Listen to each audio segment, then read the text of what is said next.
our land. Glorious and free. Got two songs going on. Oh, Canada, we stand on guard for thee.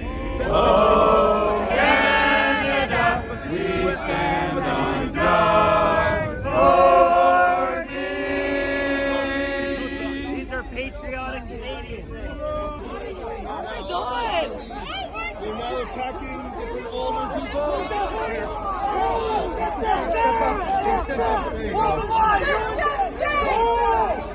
You guys are disgusting!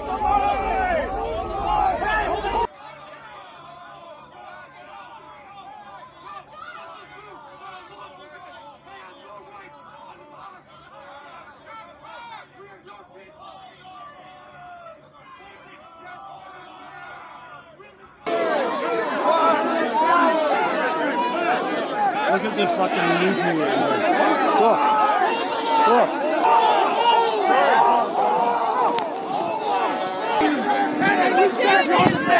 You coward! You sound like Lives on the line. We have nowhere else to go. My phone dropped. Practicing Back there. I hope it wasn't.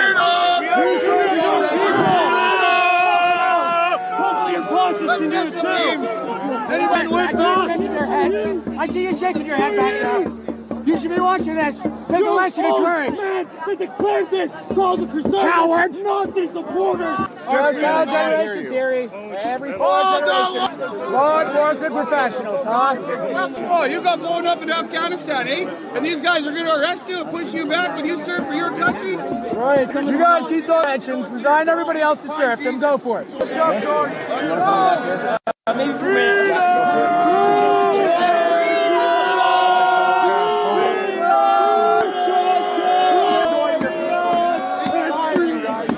I don't smoke. I'm dying. I don't either. Your children. You don't know my life. You don't know my struggle. I fought for my shit. I survived the worst. This is nothing. Tell your boss to stop it, huh? I've been Follow the blown law. Peace and love. And if No you think respect for human dignity you're wrong. whatsoever. We're not livestock to make rich boomers. All serial killers are boomers. I almost said that. We love you all. All they want is to be heard. Can I take a second? Hell yeah. Yeah, I need a minute. You are not a serf. I did surfing once. Oh man, I hurt myself there too. No. You don't want to go SERF. Oh, no, These guys I- want you to do. They want you to go SERF. Oh, Nuremberg 2, boys. Can't wait to see you there. I don't want to be here. You guys' grandchildren are going to be born I'm much into rather be debt, home with my wife and kids. owing a piece of their lives to the state.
That's a wounded veteran! Yes!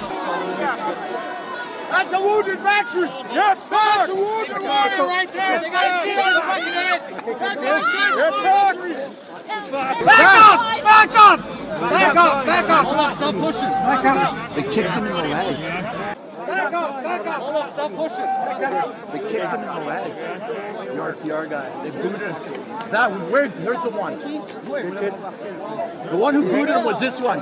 Couture Lazon. He kicked the vet that had the wounded right leg. He kicked him right in the leg. Oh, he's a greasy one. This guy right here. Couture Lazon. He kicked the... Hey, what's up, guys? Saw you kicking that wounded veteran while he was down there earlier. You guys are a bunch of thugs, huh? No, not at all. You want to keep the rich guys in power right now, huh? Soaking up all the wealth, buying up all those residential properties, turning the millennials into a bunch of permanent renters, reaching into the pockets of the unborn, deciding all future children to be born into serfdom. That's you guys. Abusing your citizens, huh? Just following orders, just like those guards at the ovens of Auschwitz. That's you. Right? You just do as you're told, right? Moi, j'ai pas la même opinion. These guys are getting in.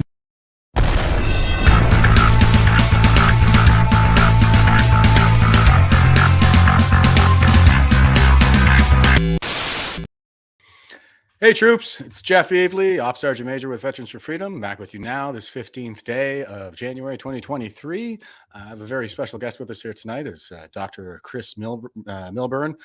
If you haven't heard of Chris before, he was an emergency room doctor here in Nova Scotia, who was removed from his position as the head of the emergency room here at the Cape Breton Regional, in the town where I live, Cape Breton Regional Hospital, that is. And yeah, he's made some headlines since then, and there's been a bit of a drama as a result of the whole fallout with Dr. Strang.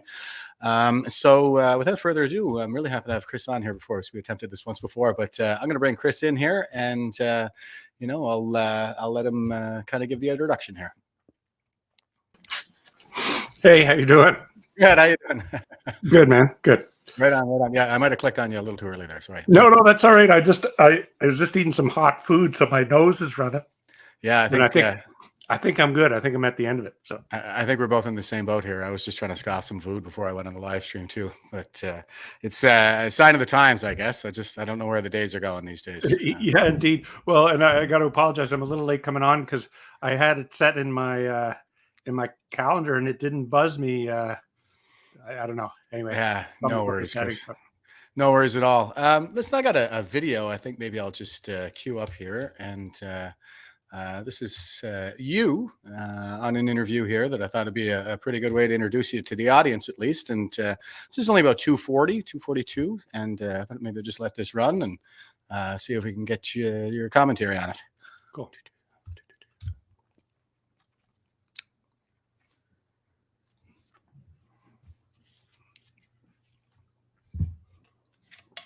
Oh, no, I'm not hearing it from my end. Are you hearing it from your end, Jeff? Maybe not. I'll tell you what, no sound. Somebody's saying it in the comments. Yeah, I'm really bad for this, guys.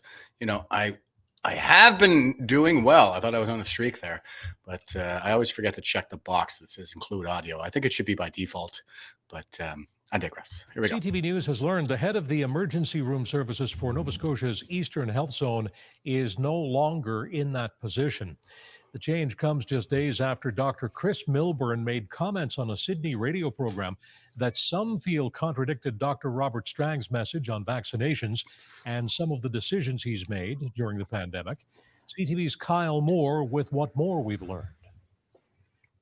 Dr. Chris Milburn has been practicing medicine for 22 years. Over that time, he hasn't shied away from controversy. And on a local radio show last week, Milburn questioned some decisions being made by the province. Number one, I'm not surprised that Dr. Strang was angry because my views were misrepresented to him. Social media was abuzz with people targeting Milburn for his views on vaccinations, but the physician says his words were taken out of context. What I'm for is science. And what I'm for is personal choice. Patient autonomy is one of the basic ethical foundations of our modern healthcare system. Milburn also questioned school closures and whether some in leadership roles were, in his words, enjoying the limelight and having, quote, de facto rule over our province. Some interpreted that as being directed at Dr. Robert Strang. Milburn says it wasn't. But when a reporter asked Dr. Strang about the Cape Breton doctor's comments, this was his response. I think he's had a strong response from the community in Cape Breton. And my only other thing would say, he's trained as an emergency physician. I'm trained as a public health physician. I don't try to practice emergency medicine. He shouldn't try to practice public health medicine. That is symptomatic of the whole issue to me. CTV News has learned Milburn was removed from his role as the head of emergency room services for Nova Scotia's Eastern Zone, a position he held for nearly 3 years. Where are we going to see that public health impact? You're not going to see it sitting in an office in Halifax. You're going to see it working in an emergency room in Cape Breton or Glace Bay, or in a family practice office in Canso or in Halifax. A heated debate during uncertain times. And Steve, we heard back late this afternoon from the Nova Scotia Health Authority, who says Dr. Chris Milburn is not currently the head of emergency medicine for the Eastern Zone. They did not give an explanation as to why. Now, despite being removed from his leadership role, Milburn continues to work as a physician here in the Cape Breton area. Steve. All right, thank you. CTV's Kyle Moore for us tonight from the newsroom in Sydney. Okay. Yeah. So from there, CTV News has learned the head of the emergency room. From there, this all kind of happened pretty quick, because I can see that this is your wife here, isn't it, Chris? Dr. Julie Kerwin? It is. It's the better half. Yes. Yeah. And she's writing in the Salt Wire. I think this came right from your Paradox blog, isn't it? Yeah. Substack. We actually, this one was written specifically for the paper. Okay. And I think it was actually before we started writing our Substack, but a couple of our Substack articles covered very similar territory. Yeah. So we have this one here with Julie speaking out and saying, who will speak for COVID marginalized patients after the firing of Sydney ER chief? From there, it just it kind of goes on, where by the 22nd, we have Cape Breton ER Docs' commentary got twisted and out of context. So we're all tracking this locally here in Sydney. This is my hometown. So everybody seems to be chiming in on the same side here. And then we have Dr. Chris Milburn wants health authority to tell public reasons for firing. And I think that's pretty much where it leaves off in terms of the articles on the Salt Wire there, Chris. But why don't you kind of bring us up to speed on what's been going on with this in the interceding time? Sure. Yeah. I can kind of fill you in on the news report there on CTV was actually, unlike many things on mainstream news, was reasonably well done, but it does, because of the time constraints, it leaves out things. So what Dr. Strang didn't say when he criticized me is I actually have 20 some years of experience in public health. I've been locally, I've been involved with several public health initiatives and sat on several committees. I have fairly rigorous training in stats from a math and physics background. So that's a big part of public health. I was a member and then head of the Doctors Nova Scotia Public Health Committee for a better part of 10 years. And I was the head of it for 2.5 years. And I was also a member and then head of a committee at the Canadian Medical Association National Committee. I was the maritime rep, and I was eventually voted as chair of that committee. And that was essentially, it was called the Committee on Healthcare and Promotion, but it was essentially dealt with public health matters. So what Strang didn't say, he just wanted to put me down and say, oh, he's just an emergency doc, shut up. But I actually have lots of experience in public health, and the comments that did come out there, that did come out on CTV, where where are you going to see the impacts of public health? You make these policies that have never been done before. Hey, let's lock everybody in their homes for months, the shutdown businesses, shut down sports. What could possibly go wrong with that? Well, I'll tell you who might see what could possibly go wrong. It's people on the front lines of healthcare. So I was pretty disappointed with Strang's comments because, number one, it was an attack on me personally. He's just an ER doc. But number two, it misunderstood the whole thing. We don't work in silos. There's not a public health silo that functions independently of an emerge silo. Mm-hmm. Whatever decisions they make in public health impacts us in ER and our family practice in every realm. So it was just a ridiculous statement on his part. Yeah, I think it's just kind of credentialism to the extreme. I mean, you're this kind of doctor and not that kind of doctor. So you can't say true things about public health. That seems to be the reasoning that's being applied here, and we're seeing this like across the board. This kind of naked credentialism, but there's also an authoritarian streak. I think that we see here as well. And I really enjoyed your comment about that when you were saying that it was so symptomatic of the problem. The response that we got from Strang, and there was something in there about how some folks were kind of enjoying the limelight. Did you want to expand on that a little bit for us? Sure. One of the things that I didn't like about how all this came out, it came out as the media wanted to portray it as I had personally attacked Strang. And although I have, let me tell you, I have lots of criticisms of the man, I would still sit down and have a beer and talk with him. I'm not that kind of a person to hate somebody so much that I wouldn't like to talk to him. And trust me, I tried numerous times. I emailed, tried to make contact. He would not. He wouldn't talk to me. But my comments about people enjoying the limelight were, they did include him, but it was more of a general comment about how we basically gave medical officers of health the keys to the kingdom. Said, you drive this provincial bus in whatever direction that you want for the next 2 years. We're all just passengers here. People don't realize Dr. Strang's been in provincial public health in some way or another for, I believe it's 20 years, and nobody had ever heard his name, nor should they. And then suddenly he's on the news every day, and people are buying pictures of him to put up on the wall. And every human is susceptible to, what would you say, the sin of pride. And I do think that hit a lot of these higher ups in public health, that they were on the news every night. They were lauded. Oh my God, you're doing such a great job. It must be hard to come down off that pedestal. Yeah, I think there are a lot of parallels that we could draw with St. Anthony Fauci there. I am the science, I think, is going to go down in history as probably the most megalomaniacal thing that any public health official has ever said. Do you find that that's a common theme throughout as well? Absolutely. And one of the things, and I don't know how much of the viewing audience here is from Nova Scotia, but one of the things that I was particularly disturbed with Dr. Strang about, and it hadn't happened at that time. And so I felt a little bad that he felt singled out, but since then I don't feel bad anymore, because he had, number one, we had these great big Black Lives Matter protests up here in Cape Breton. There were hundreds or even 1,000 people out in the street, all shoulder to shoulder, waving signs. Not a peep from Dr. Strang about how this is a travesty. I've made these rules. Stay the hell home. You're going to kill everybody. Not a peep. And then, if you remember, our government, in all its wisdom, led by Strang, took out an injunction against a freedom rally that had gotten announced, that had been announced as upcoming. And they took out an injunction ahead of time, basically said, if you show up at this thing, we have a right to arrest you right away. And when Strang was asked about that, what he said was, it's not so much the number of people that will be there, it's the misinformation they will be spreading. And that, to me, was incredibly chilling. Basically what he said is, I have the right as the head of public health to judge, not to advise on how many people is safe for gathering right now. What are the statistics on that? Why might we want to limit gatherings to 50 rather than 100 or 200?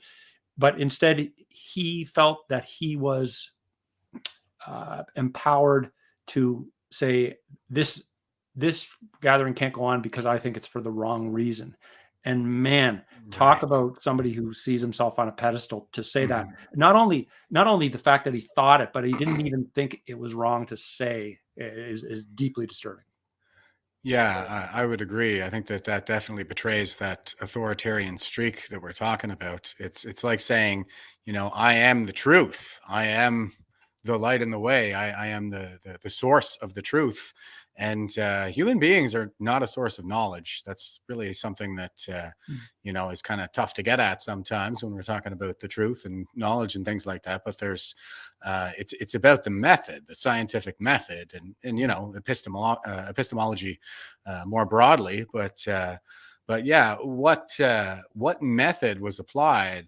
I've been asking this entire time in determining these public health measures. I mean, were there not pandemic plans on the shelf previously, like the kinds of things that we did during SARS-CoV-1? Well, I know that there have been. There was a report released, I think, in 2015-ish that was all about the lessons learned from SARS-CoV-1, and ivermectin, I believe, was the recommended prophylaxis.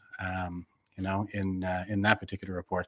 But yeah, so I like the I am the truth, the megalomania of it, and to think that he was in a position to say like one protest was okay, but we can't tolerate this other protest for public health reasons because of the message, right?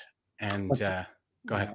No, absolutely, and just what you said there before, this idea that either I am the truth, or just as bad to me is we have arrived at the truth, we've found the truth, and science stops here. Yeah, so the absolute truth. Right, we've arrived at truth. There's no more need for any more science. There's no more need for any more argument. We have declared that this is the end point of all thinking. Right. I like that saying. A conclusion is the point where we stop thinking. And that's completely true. That's basically the scientific method summed up, right? You have to believe science. Science is the belief in the what is it? The fallibility of experts. I'm not getting that quite right, but that's what science is. It does sound familiar, though. I think I've come across that expression as well. Yeah, and just the like science is an interrogation of reality, and this, I think also I was hoping maybe I could get some thoughts on this this kind of apotheosis of the peer review method, because it seems like once something's been peer reviewed, then the science stops for sure. And we saw there was, like, for example, the article in the Lancet that we now know was all orchestrated by Fauci from the Twitter files, or is it Twitter files? But anyway, all orchestrated by Fauci to have, all of the peers basically publish, immolate the credibility of the Lancet when they publish basically pseudoscience and all put their names to it in the name of the mandates. So I was wondering, like, if you could give a perspective on this, because it seems like something the media has really seized on. Like, they just heard the term peer review, and now once you say peer review, the argument stops. What are your thoughts on that? Yeah, it's as soon as you invoke the words peer review, it's sort of like this information was brought down from a mountain on stone tablets and is infallible. The history of peer review is interesting. I was reading a bit about it because, peer review has been a fact of life in publishing research, certainly since I've been around in universities since the late 80s. But apparently it wasn't always such a big thing. And when the peer review process was first initiated way back when, many decades ago, the idea was not really to say, we agree with the conclusions of this paper and we think it's okay. It was more to say, does this data look like it was actually real? Is there grammatical errors or typos? Is it readable? That was basically it. And you could be wrong in your conclusions. You could even be wrong in some of your data analysis, as long as you didn't actually just make it up from whole cloth, as long as it was legible and all that. That was what peer review is about. And then over time, it kind of morphed to more and more of a gatekeeping. And it's like, basically, if you're the right kind of person with the right kind of ideas, then we'll let you publish your paper. And if you get the wrong ideas, you can't. People listening to this might be familiar with it, but if they haven't, there was the Sokol hoax. I believe it's SOKOL back in the 90s, and then the grievance studies. What was it called? The grievance studies hoax more recently, where people just made up papers and sent them in for peer review. And because the papers had the right political tilt, like, one paper was basically a chapter of Mein Kampf where they took out Jews and they put men, and they got it published in a women's studies journal, I think there's actually a group that does that. I can't remember what it is, but my favorite one, I'm just going to throw this in there, sorry for the interruption, was the penis is a social construction. Yes. Yeah. It wasn't so much peer reviewed and published. it wasn't a formal group, but it was Helen Pluckrose and James Lindsay and Peter Boghossian. The three of them got together and they came up with all these papers. What they were trying to prove, and they did prove, was that the current system of publishing papers is a joke, and it's become an important term. I think it's information laundering. You take some information that is either patently false or at least has major errors, but you get it published because it has the right conclusion. Lockdowns work, masks work, everybody should be vaccinated. Because it has the right conclusions, a peer review system will let it through, and then it gets published, and then it becomes, quote unquote, true. So it's basically just like money laundering, takes money that's dirty and makes it look clean. And this takes information that's clearly dirty and makes it look legitimate too. Yeah, I think it's kind of indicative of something of a kind of like a co-opting of science. And I know Friedrich Hayek warned of scientism in The Road to Serfdom, where it would become politicized and then used in exactly the way it is right now, to say like you must go along with the political agenda because the science in this case. And I've been talking a lot about, I think, and I think that we're kind of going in this direction, but I've been talking a lot about what Nietzsche said about, once we dispensed with religion, then we would put the religious impulse into the state. And that's what I see a lot of people doing, is it seems they're taking this leap of faith all the time because the state has made a proclamation, and on no evidence, like they've basically turned everything on its head, everything we thought we knew about how airborne viruses transmit and the efficacy of masking and so on and so forth.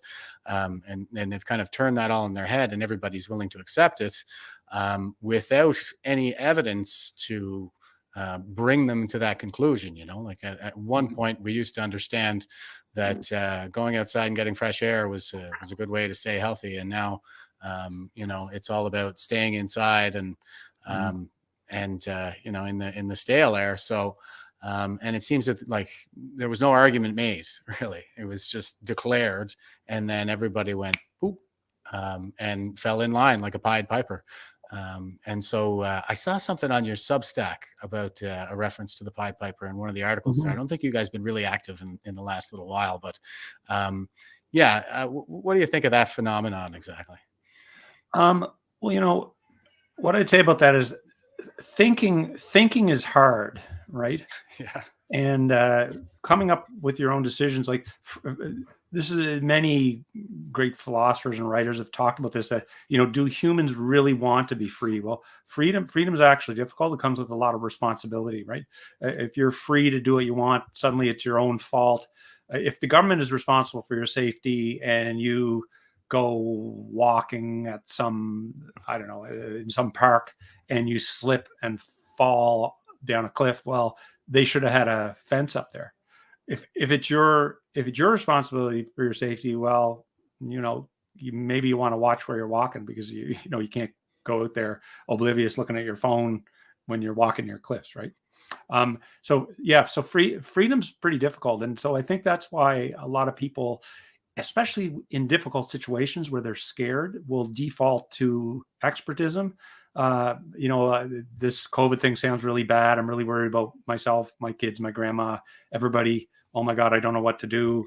Well, the easiest thing is just to turn on the nightly news, and Dr. Strang says, if you're, and Steve McNeil back then, you stay the blazes home. If you're a good person, you won't go out. You won't ask to go out. You'll wear a mask when you're told. These are the signs of being good and doing good.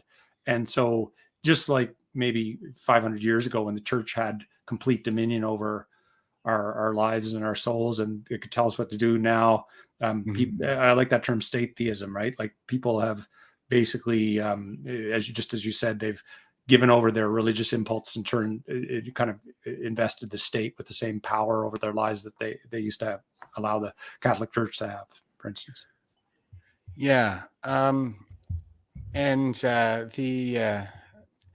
Sorry, you said something there. The interesting thing too is what I call, the blasphemy response. I can see that even, especially when I was walking around maskless, defying the mandates, a while back before the convoy even started. That was what I really saw on people's faces. Now, it's pretty rare. What I will say is that Cape Bretoners are pretty darn open and tolerant, actually, when it comes to that stuff. And nobody really gave me too much of a hard time. I got arrested a couple of times, but there were one or two people, and it's just the way they look at you. It's like they want to kill you. And I've been a loud and proud atheist my whole life, and I spent some time even in the deep south with some very religious people whom I thought were wonderful people down in the deep south. The southern hospitality is a real thing, but at the same time, when I'm having these conversations with the deeply religious, and you say something that's blasphemous of a certain tenet of theirs, then you get the same kind of visceral response that I think is so indicative of the tribal instinct and the survival instinct. It's all tied to the survival instinct. And when the Pied Piper is playing this tune, the Symphony of Destruction, I guess, to stigmatize and otherize the outsider like that, the unvaccinated, the one who won't wear the face burqa or take the blood sacrifice, and we see the witch hunts of old Europe all over again now. Not so much with actual pitchforks, but with digital and financial ones, and the occasional fires as well, with the Black Lives Matter protests in particular. And so, the Nietzschean forecast, I guess, of communism, I think kind of, that runs through all of it. And it's tied to that moralizing, the way our politicians are telling us what right from wrong is. Our public health officials are making it a moral a moral cause, basically, that everybody needs to take up. I find it to be really, really dangerous. So, what do you think? It is. I think it is extremely dangerous in various ways. But one of the ways that far short of even people getting carted off to gulags, right? Which, we were getting on the edge of that in numerous countries where we got these COVID camps and things like that. So we were already on the edge of that. But far short of that, what I see is a slow grinding to a halt of the normal wheels of innovation that make our society, stumble forward bit by bit over the years. Because the minute as we've given up more and more power to the government and allowed the government to control more and more, it takes away. You look at a country like Canada, there's less and less impetus, either financially or otherwise, to stick your neck out, to take a chance, to start a business, to try to innovate some new product, because the government so tightly controls everything. They so highly tax everything that it's really, I see us as, Jordan Peterson said, we're kind of feeding off the carcass of our dead ancestors. Our society is not moving forward under our steam. It's moving forward under momentum. And many of us feel that slowing down. Why can't anybody find a doctor? Why can't we staff nurses? Why can't we get somebody to fix our eave troughs? Or why aren't there enough vets? It's because so many people have just dropped out because it just doesn't feel like it's worth it anymore somehow. Right. And we talk a lot here at Veterans for Freedom about fifth generational warfare, and basically, I'm of the position, at least, that we're already in World War III, and the historians are going to figure that out at some point far in the future, I think. But it's not kinetic, but it's psychological, it's cultural, it's financial, it's institutions. And Sun Tzu talks about how the supreme art of war is to subdue the enemy without fighting. That goes all the way back to 500 BC. And that's kind of what we see all around us, is that our institutions have been turned against us, and that all of the principles that made us strong and free and a great society to begin with are essentially under attack. And I personally don't think that that's a coincidence. You know, I think this has been moving in this direction for quite some time. But I don't see relief coming, I guess, from the political leadership, because even when it comes to the issue of, say, you know, the staff shortages that we have in Nova Scotia hospitals right now, for example, basically ultimately resulting, I think, from the firing of so many people who weren't willing to participate in the clinical trial of the mRNA shot. And the solutions that they're coming up with to solve this self-imposed staffing crisis is to bring nurses from a Rwandan refugee camp into Nova Scotia to staff those positions. No, it's Kenyan. I'm sorry. It's in Kenya. Yeah, it's a Kenyan refugee camp.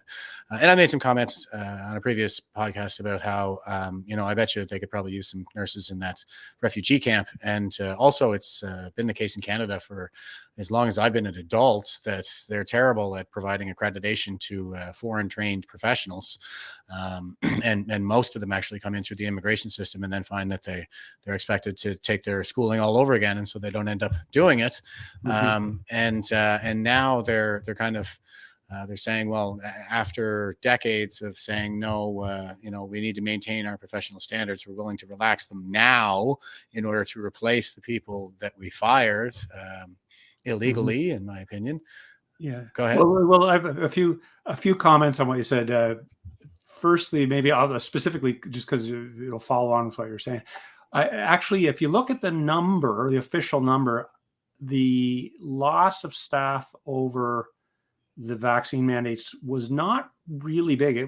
It was significant because even if it's only 2 or 3%, that's significant in a setting where you're already starting well below your 100% staffing, right? So that's significant.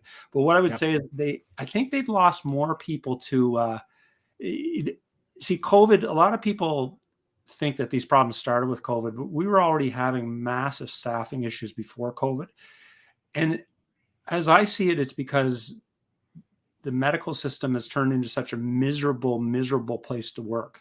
And largely, I believe that's because both nurses and doctors have lost their autonomy bit by bit by bit. And so we went from being people with a very interesting job where we connected with human beings and helped them make decisions and took care of them in their hour of need, you know, in the way that they saw, in the way that they thought was best. And suddenly now we're all bound to these like kind of highly detailed protocols and whatnot. Like everything in medicine is protocolized now. So doctors now and nurses even more so, probably we feel more like a worker on an assembly line who's putting one bolt on the front left wheel of a Model T Ford, right, which gets pretty old pretty quick. You don't feel like you have any flexibility, any control. You're working in the system that's giving terrible care and you don't have any power to change it.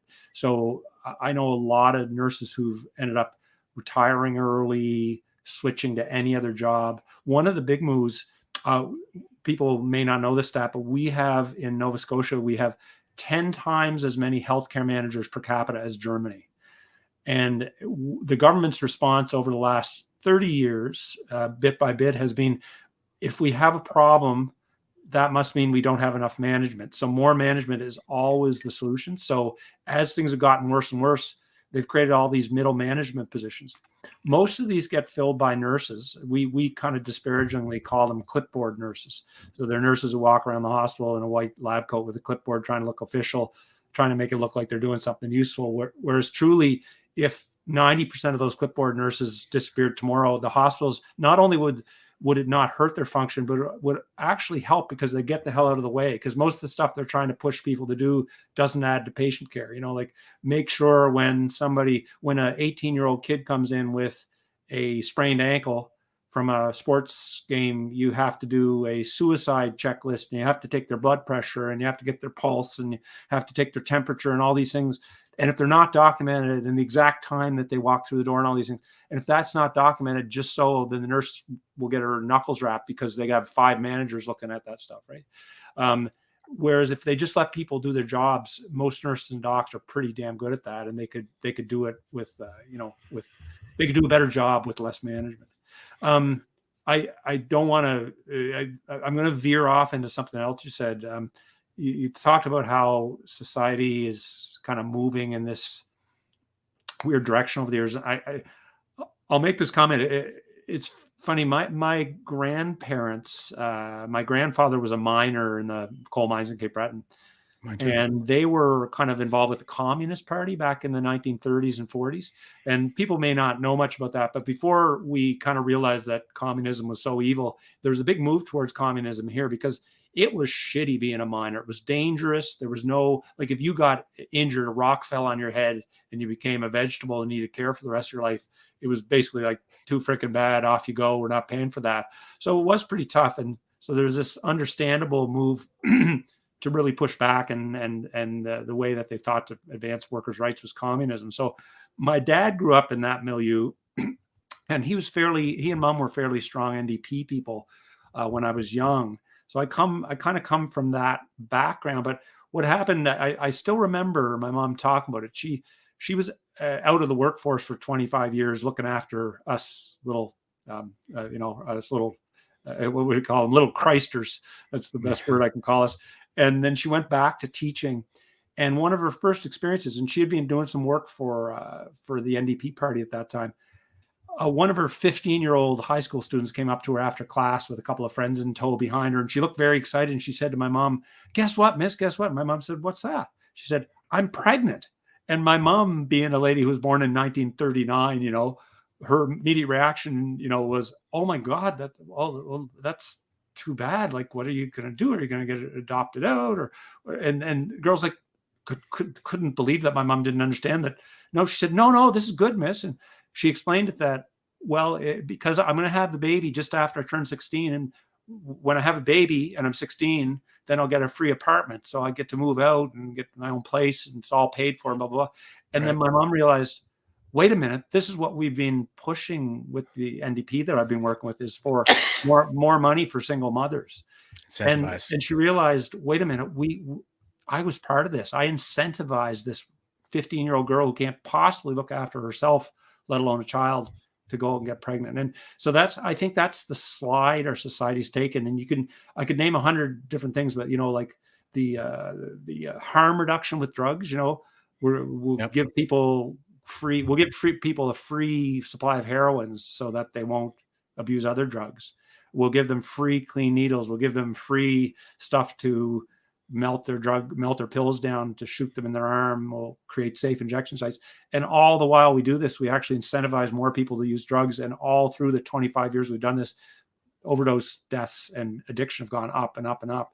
And teen and single motherhood has gone way up and up and up. And I just look at it and I think, Thomas Sowell has written well about this stuff, but it's our own fault. We've incentivized it by trying to cure all of life's problems by throwing money at them. Yeah, I think he talks about that in Basic Economics, actually. And he's a great author too, Thomas Sowell. If you haven't read him out there, folks, a lot of great books by that guy. But it's ideological. I can see that these programs, they're not based in like any kind of empirical reasoning. There's no data to support these approaches, and it's all kind of it's based in a leftist ideology, and I think this ties in actually with the other point that we were just talking about, and how there's this bloated managerial class out there right now. I don't think it's just healthcare either. I would say the same damn thing about the military. Everybody I think who served in recent years would. It's the most top-heavy military in the world. It's got to be. I mean, that might be a little bit hyperbolic. I'm not sure. I haven't run the numbers on that, but with General Vance, he created a whole slew of new positions for generals, and we don't have people to staff the positions at the lowest levels that are like actually crucial at this moment in our history. For example, like in some of the cyber defense forces and stuff like that, there was a real scramble to kind of get our own cyber defenses up to snuff back around 2015. But the thing is, because of the ideology at the highest levels of the institution, because of the kind of politicization that's taken place over the years of the institution, of the military, that is, you end up in these situations where you can't staff a cyber forensics position because the bureaucrat is telling you that if you're going to give them that pay grade, then that's a supervisor. And in Ottawa, in order to be a supervisor, you have to have a bilingualism. You have to have your French profile of CBC.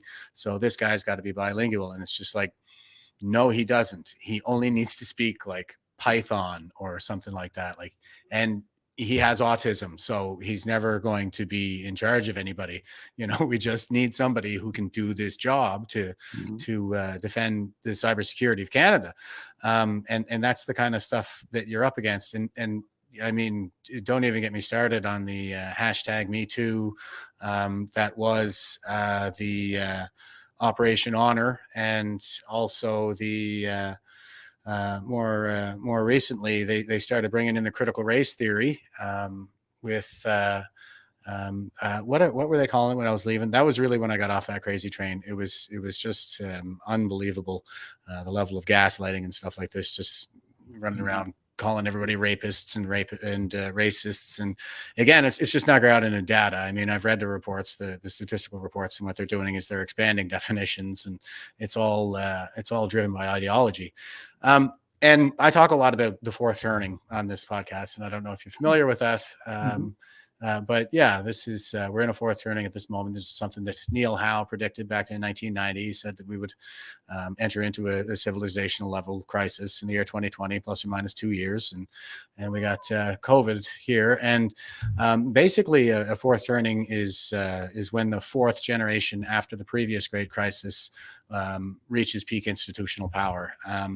And it's always the case that the generation that's born in the wake of the previous great crisis is that generation. And so over the course of time, as they move up, we see how this tyranny kind of creeps in over time. And it's essentially it's a model for theocracy. Like the theocracy nowadays is more like communist, and this time around it's postmodernist in particular.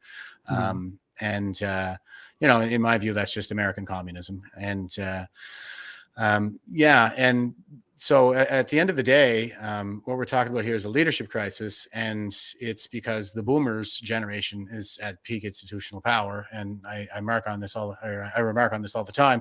But in a fourth turning, what's happening is there's this kind of social tension that takes place at the highest levels between the middle managers and the senior managers, essentially.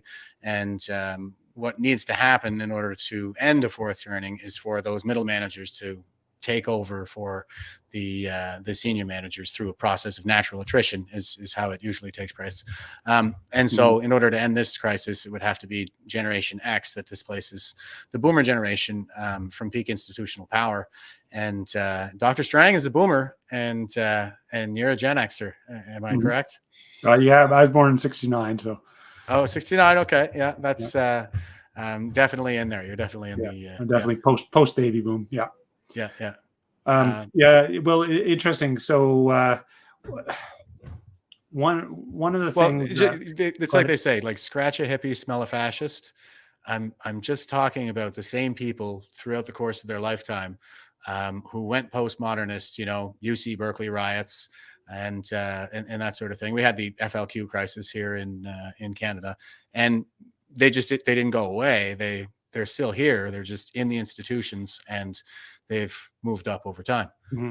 Well, and what we've done in my mind with all this managerialism that's, like you say, crept into everything from the military to healthcare to public health to education, we've basically empowered useless people who actually don't know anything about the actual functions of that organization. So There was a great stat that I read. I'm currently, for anybody who wants to check it out, my wife and I write at it's Parodocs. We're the Parodocs, Parodocs, Parodocs at .substack.com.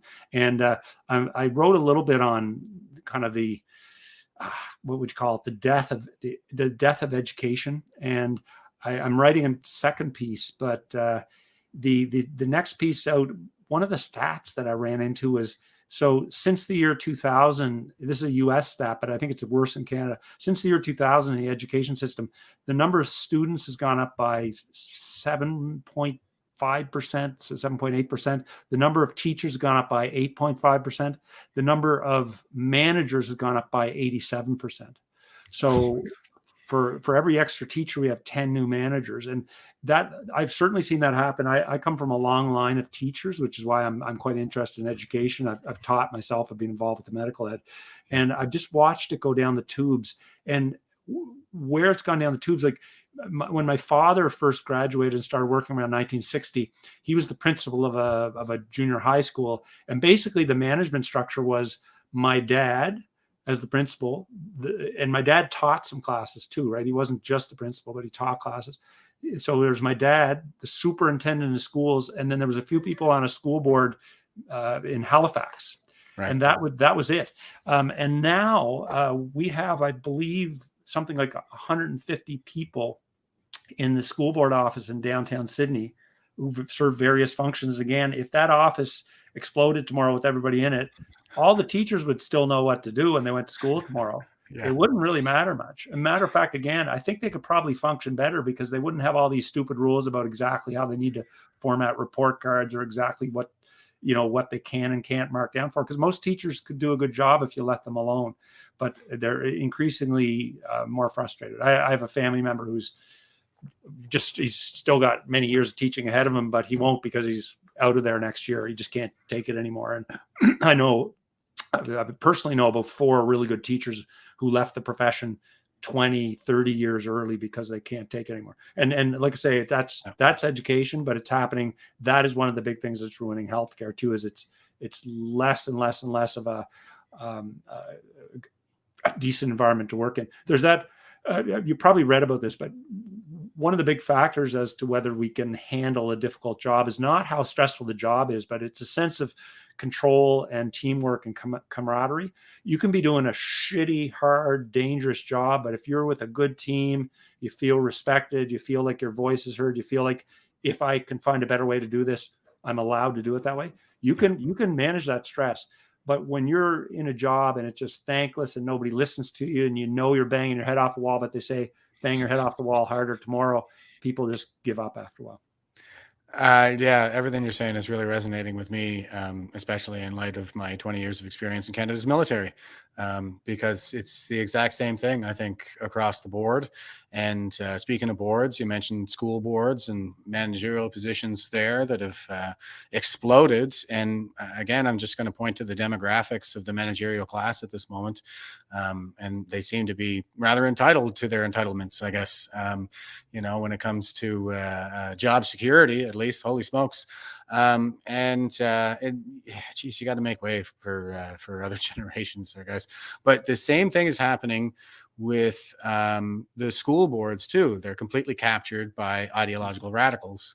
And I don't know how serious a problem this is in Nova Scotia, but we see some Ontario school boards in particular that have made international news at this point because of, say, for example, like their policy on transgender dress code. And I'm trying to remember.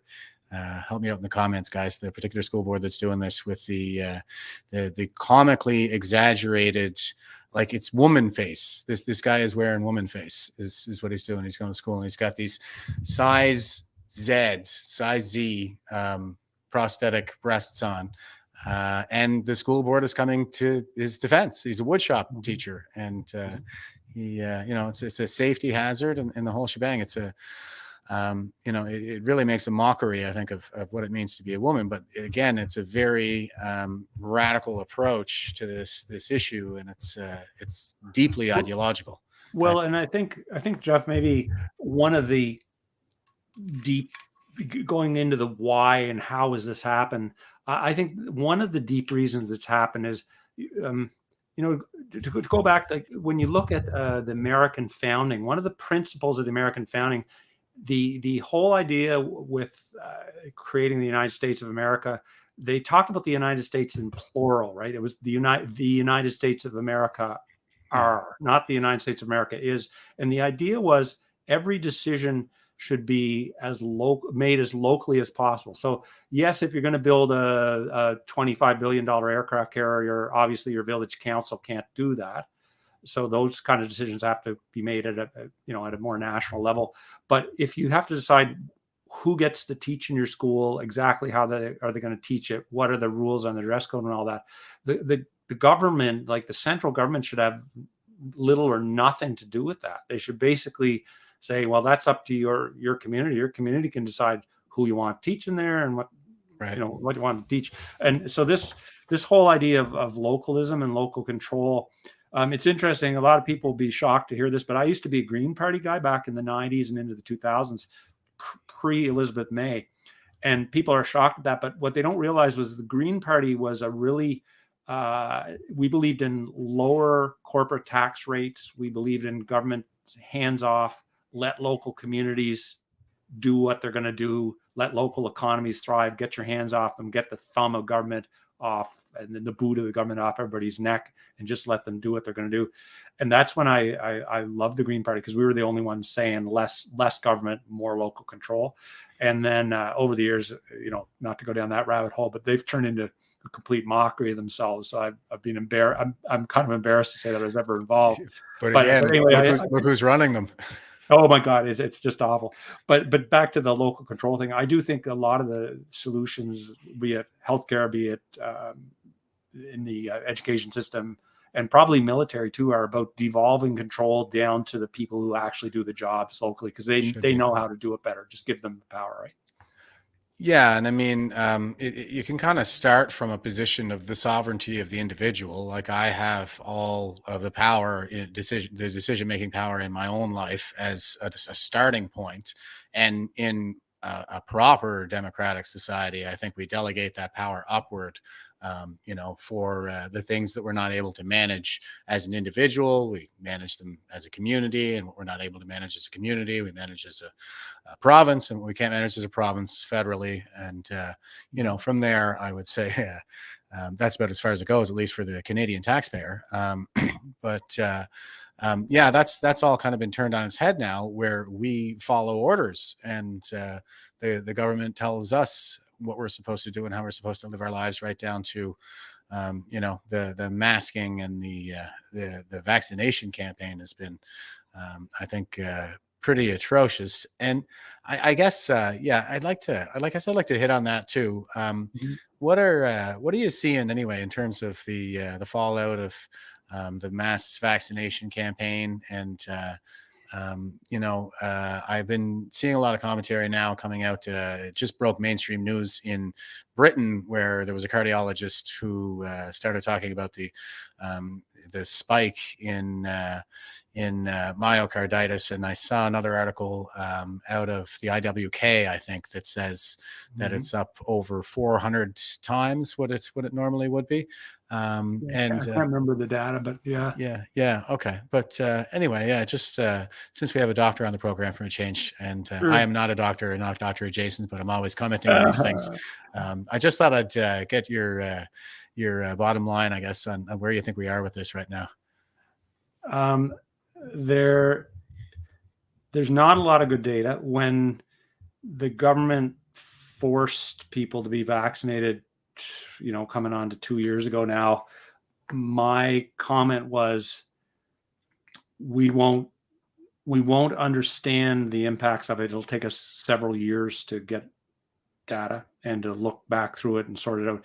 So these are very difficult problems, because the type of people who chose not to get vaccinated are not your average people. So you can't just compare them and say, we have 100 vaccinated people, 100 unvaccinated people. Here's the rate of heart attacks here. Here's the rate of strokes here. because it was generally people with a lot of health problems and maybe poor health habits who were choosing to get vaccinated more, and people who are a little more confident and a little more hands-on about their own personal health were the ones to look back and say, I don't really trust this vaccine. I don't want to do it. So they're not really comparable groups. It's pretty clear that something caused an increase in all-cause mortality.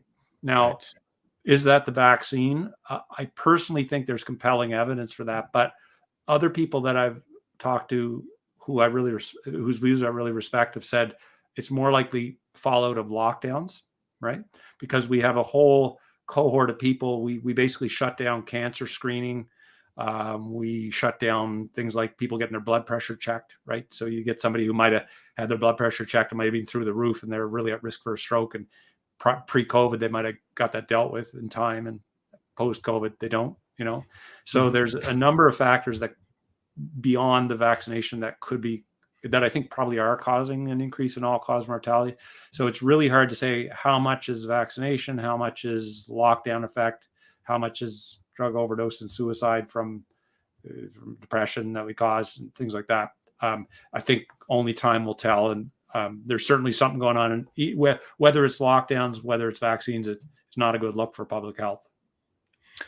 No, yeah, and I'm glad you hit on the point about how we're not really going to know the full fallout of this for a few years, and some of the stuff I've been seeing coming out of Sweden too, where they're talking about impacts to the genome. I mean, we might not even know for a couple of generations, especially when we start talking about the fertility issues and stuff like that too that could be coming out of it. But there was never any of this. The risk benefit reward is just not there, and now we got a crumbling healthcare system. So it seems like we're being attacked on all fronts here. And I know we had this one case here recently in Nova Scotia of two cases. Two cases. You're thinking of the women who died in the Emerge. What's this one? Well, that says Nazi woman. Yeah, I have no idea why, but somebody sent this to me. This is Nova Scotia News in Canada Today, and the title is Nazi Woman Dies in Hospital. I think it's probably a misprint somehow. It's probably supposed to be Nova Scotia Woman. Yeah, maybe. I bet there's a computer glitch there. That's a funny glitch, but yeah, I don't think her family would like that very much because I'm pretty sure they're not Nazis. No, I don't think they are. And I read the article too, and it's a pretty verbose article. And nowhere in there does it address this point about Nazism. I would just like to clarify that. But there was this one, and then we had one in Cape Breton here recently too. And I believe she went in complaining of jaw pain and maybe some general malaise, but waited 7 hours, then left and died within an hour of getting home. Mm-hmm. Yeah, and clearly, in retrospect, her jaw pain was, what we call atypical cardiac symptoms, right? And so this is the danger of emergency rooms that are stretched way beyond their limit. I actually had a good chat with several nurses from the Cape Breton Regional, where I worked there for the better part of 20 years before when they fired me as head of Emerge. They said, "You're welcome to keep working here." And it was like, well, I don't really feel supported to work in this environment, so I haven't worked at the regional in about a year and a half. And it's really sad to see that it's gone even further downhill since I've left. But I talked to a few nurses the other day, and apparently 55% of the nursing positions at the regional are open. And so the nurses that are left are being mandated. The way their contract works, they can be forced to do long shifts. So you have a 12-hour shift as your normal, but an hour from the end of your shift, they say, oh, by the way, you have to stay until midnight tonight rather than 7. So you're there for a 17-hour shift, or it could even be 24.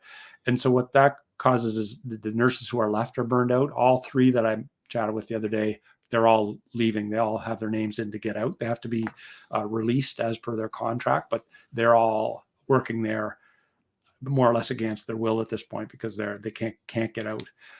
They're kind of captive, slave labor, and so you end up with nights where they're supposed to have, I think, 8 nurses on as a minimum, and they worked a night a few weeks ago with 4 nurses on.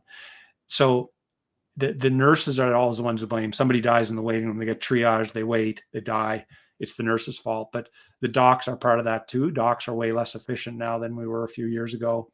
And sometimes the backup in the emerge might be our fault, but it's the nurses aware. It's as bad as I feel for physicians working under those circumstances, I really feel for the nurses and the paramedics too, right? There's a lot of pressure on them. I noticed, thanks for the comment. Somebody just commented there as a paramedic. They also are very, very frustrated, and they're working long shifts, and most of them would tell you too, their organization is no joy to work for. They Right. chew through staff. They have terrible retention. So same problems, paramedics, nurses, docs, we're all short, but pressure falls on certain ones more, I think. And military too. I mean, they just had a huge purge with the vaccine mandate that they imposed on them there, and it's hard to get reliable numbers in that regard, because a lot of people would have quit too, and they probably would have allowed people. Certain units would have said, yeah, okay, well, if they're just going to quit, then we'll let them skate out here. But if they're going to stay, then they came down with a hard hammer of 30 days notice, and you're done for refusing the shot. So it just seems like there's this trend across the board, I guess, of this crippling managerial class that's utterly bloated right now. And I think it stands to reason that when you have so many of these chiefs running around and only so many Indians to scrutinize, they end up kind of inventing a lot of new rules to justify their positions and make life miserable for everybody underneath them in the process. Yeah, absolutely. I was smiling there because you reminded me there was a great Babylon Bee spoof headline the other day. It said, Biden to reverse vaccine mandate for the military now that all the conservatives are gone. But the manager issue, I totally agree. I actually feel like I feel like there's certain managers that I've dealt with in the last few years who come to me wanting to have meetings about things that are of no use, but I think they almost feel like, well, I have a job, I have to justify that I have a job, so I better have some meetings with people and talk about it. I better go out there and manage something, right?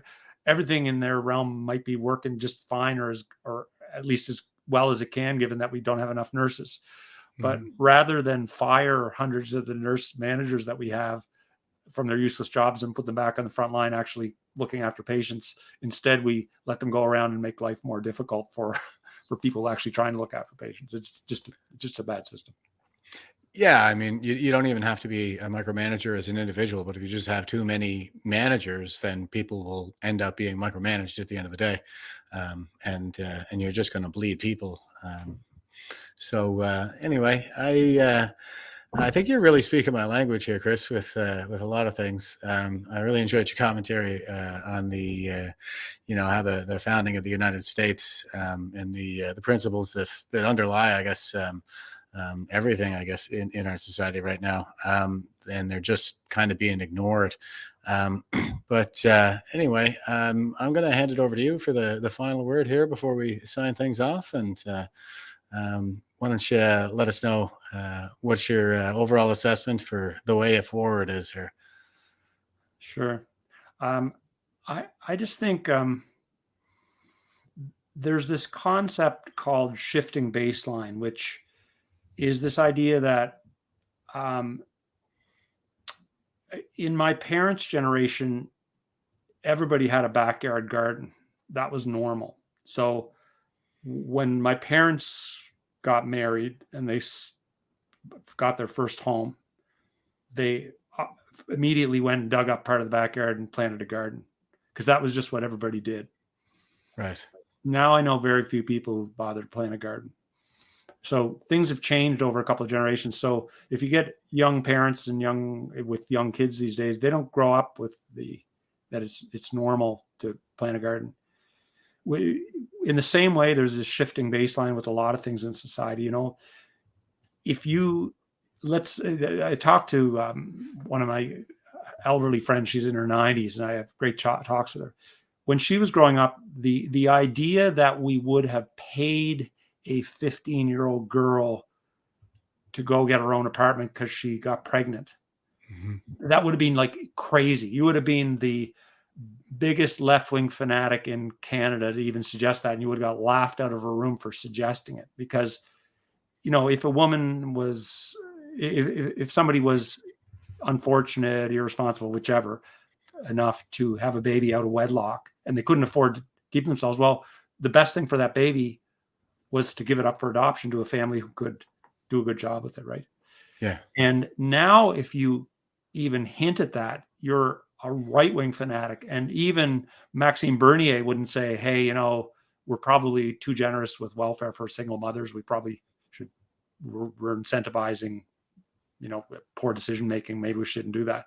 Mm-hmm. So there's this shifting baseline, things that were abnormal to even suggest a few generations back. Now you can't suggest they're opposite without being considered a fanatic. And so I always think about myself, and I encourage other people to think about where else do these shifting baselines happen. Seatbelt laws, bicycle helmet laws. You know, there's all these things that a few generations ago people would have said, "Get out of my hair, nanny state." That's not normal for you to tell me. If I want to drive down to the store without a seatbelt on, I hurt myself. That's my problem. Not for you to micromanage my life. Yeah. Whereas now we just say, well, that's normal. The government's allowed to tell us to do this. The government's allowed to tell us to do that. And with freedom, I think it's perhaps the biggest shifting baseline in our society that kind of crept generation by generation. And it's normal now for people to pay, you know, 50% of their income to the government in taxes. It's normal for them to be micromanaged from, they can't buy milk from a local farmer because there's all these rules around milk quotas and that we just consider that normal now. It's not normal. It's not healthy. It's not good for society. And I think we have to start to think hard about that and fight back against it. Yeah, I agree. I think, we got to take the power back. Not to go all rage on behalf of the machine for you there. But anyway, Chris, yeah, it's a real pleasure talking to you. And we should touch base sometime in the local area again. I had a great time at the Free Speech and Medicine conference with you guys, and we had the guitars going for a little while and stuff like that. So it's a real blast hanging out with some freedom-minded people. And I hope we get a chance to do it again sometime soon. Lovely. That'd be great. All right. Take care, brother. Okay. Peace, man.